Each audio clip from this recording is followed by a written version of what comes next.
garlic siya para tawag dito. Yun yung magdadala sa kanya. Sa chicken, saka parmesan. Ganyan yan, puro parmesan yan. Saka ano. Yung herbs niya lang na ginamit ko. Ano lang, tawag dito, parsley lang. Okay, nakikita niyo yan, naman nagkukulay ko ng parsley yan. Okay. Ganun lang guys, ang paggagawa ng garlic parmesan sauce. Okay. Para lang din gumawa ng white sauce. Saka ito, dito yung ano, imimix natin dyan lang yung ano, yung chicken.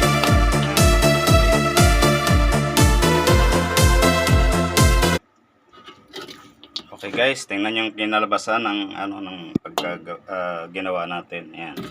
Hinalo ko na siya sa sauce. Okay? Ngayon, titingnan nyo na lang sa plating. Ha? Okay. Thank you for watching.